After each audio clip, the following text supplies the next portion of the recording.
Je voulais aujourd'hui vous présenter un tout nouvel oracle, l'oracle Akasha, un très joli coffret édité par Exergue et qui a été créé par Émilie Nicole, une femme que j'ai eu l'occasion d'interviewer il y a quelques mois maintenant et dont vous pouvez retrouver l'interview sur ma chaîne YouTube.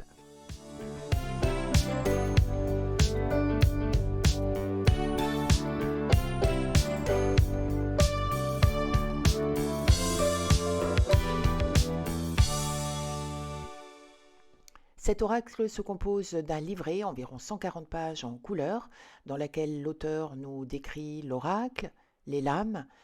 On y trouve également des exemples de tirages d'ailleurs que nous ferons en fin de vidéo avec des exemples d'interprétation, du moins de mon interprétation. Voilà le tirage que nous ferons. Nous avons différents styles, types, avec plusieurs lames, et surtout pour répondre à différentes questions. La description de chaque lame, de chaque carte est assez simple, très succincte. Il y a vraiment l'essentiel, mais je pense que c'est plutôt l'intuition qu'il faut suivre, votre intuition. Nous allons découvrir ensemble les dessins de chaque lame. Je suis très sensible à ce genre de conception. Il y a une seule couleur par lame, ce que je trouve très joli, très élégant. Il y a un dessin très stylisé, avec un nom, un numéro de carte, une seule couleur, et une plante qui est à chaque fois représentée, d'ailleurs dont on retrouve le nom sur la lame. Mais je vais vous laisser découvrir les lames tranquillement.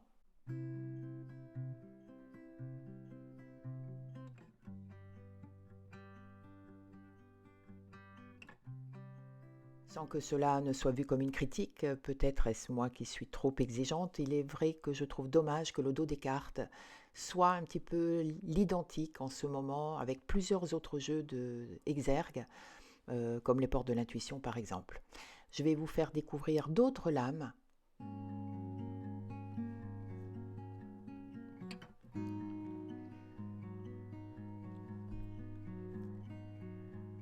Il est vrai qu'ensuite, il faut se laisser porter par l'intuition. Le dessin est une chose, le mot est une chose, la plante est autre chose. Libre à vous après de savoir si la carte vous parle, quelles impressions, quelle atmosphère elle évoque pour vous, indépendamment du mot ou du dessin. La petite originalité de ce jeu est que l'auteur a ajouté aux lames existantes deux planches de radiesthésie que l'on peut utiliser, que vous pouvez utiliser à l'aide d'un pendule, ce qui vous aidera à avoir beaucoup plus d'informations sur une éventuelle vie et origine karmique. Je vous propose maintenant de découvrir un premier tirage et surtout l'interprétation que je vais en faire.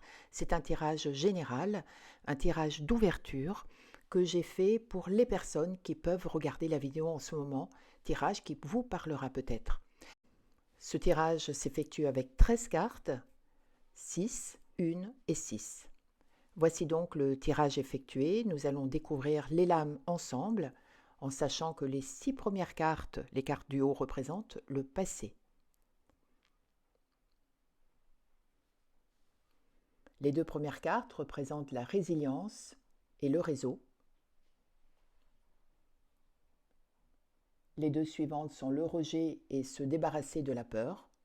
Et enfin les deux dernières, la bienveillance et l'amour.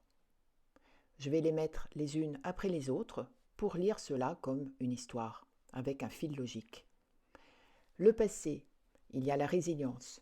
Peut-être avons-nous eu une difficulté, avez-vous eu un obstacle qui, vous voyez finalement, il y a le même dessin un petit peu qui se retrouve, le réseau dans la résilience ou vice-versa. Peut-être avez-vous pu avoir de la résilience, sortir de cet état grâce au réseau.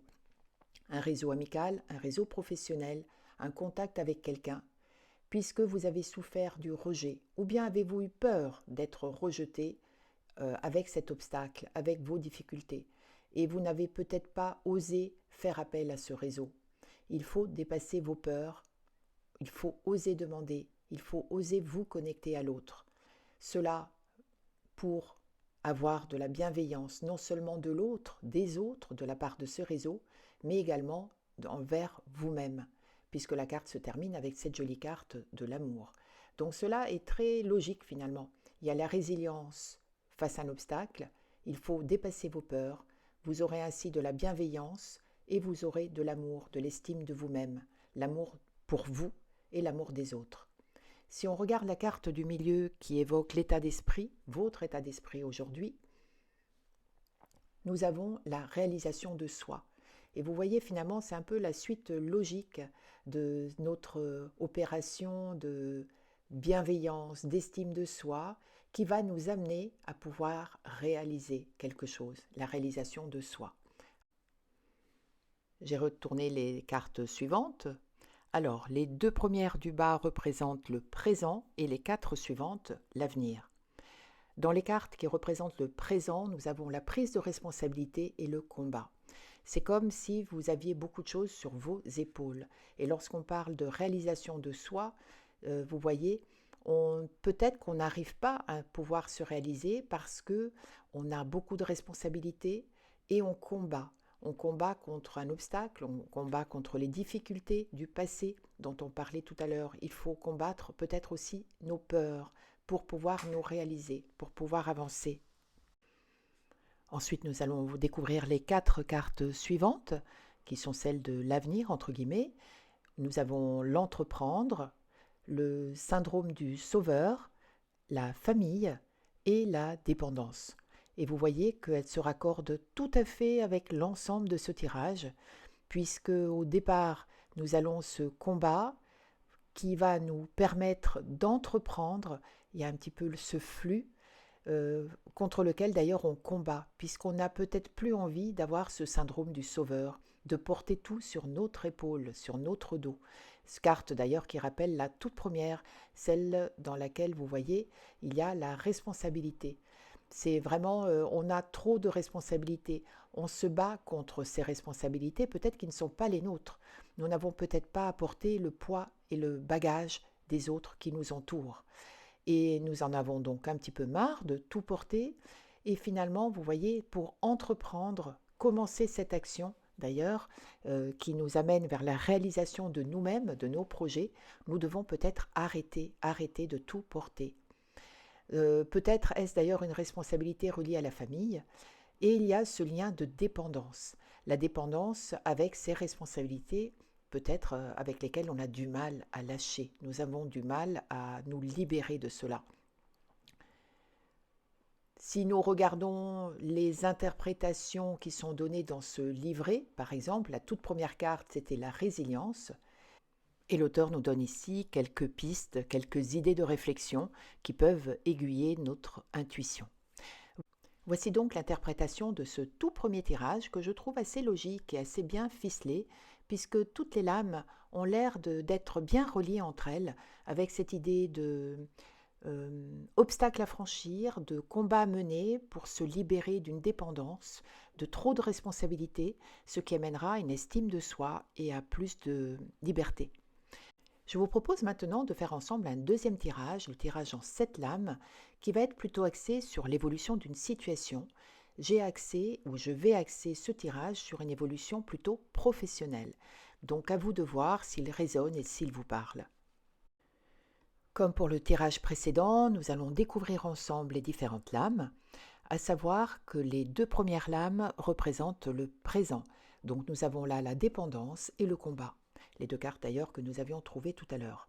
Alors peut-être dans le présent, on combat, on lutte contre une dépendance qui peut être vis-à-vis de moi-même, par rapport à une addiction peut-être, ou vis-à-vis de l'extérieur, vis-à-vis de quelqu'un, vis-à-vis d'une situation. On ne sait pas encore. Les 4 lames suivantes, elles présentent l'évolution de la situation. Alors moi je les remets à l'endroit, même si je crois qu'on peut les garder à l'envers. Donc nous avons l'énergie yin, le lâcher-prise, l'acceptation du bonheur et le jugement. Cette énergie yin, évidemment, évoque la féminité, la douceur, une action qui est intérieure, intériorisée, qui va nous pousser ou nous conseiller à lâcher prise. Lâcher prise veut dire aussi ne plus forcer les choses, se laisser aller, accepter, s'accepter soi-même, accepter le bonheur comme il vient, sans jugement. D'ailleurs, vous voyez, par rapport au passé, on retrouve cette idée de combattre contre une addiction, combattre contre une dépendance, combattre, et donc finalement peut-être devons-nous arrêter de lutter, arrêter de combattre, de dépenser toute cette énergie inutile. Donc donner peut-être libre cours à cette énergie plus douce. Et cela mène à la résilience qui est aussi une faculté de renaître de nos cendres, de rebondir. Et finalement, le passé avec cette sorte de lutte contre la dépendance, je dirais, va aboutir à la résilience, à l'acceptation. On arrête de lutter, tout simplement. Et là, on retrouve cette idée du lâcher-prise qui va être porteur de bonheur, d'harmonie, et voilà, et de résilience tout simplement. Donc c'est un très très joli jeu. Donc peut-être parmi vous, y a-t-il des personnes dans leur domaine professionnel qui doivent peut-être laisser aller les choses, laisser le libre cours des choses. La présentation de ce nouvel oracle est terminée. Je voulais absolument vous montrer comment éventuellement pouvoir interpréter les tirages, du moins à ma façon. Je trouve ce jeu particulièrement intéressant. Je vous invite à découvrir son auteur sur ma chaîne YouTube si vous voulez en savoir un petit peu plus sur Émilie Nicole. Quant à moi, je vous donne rendez-vous très bientôt pour d'autres interviews et d'autres rencontres.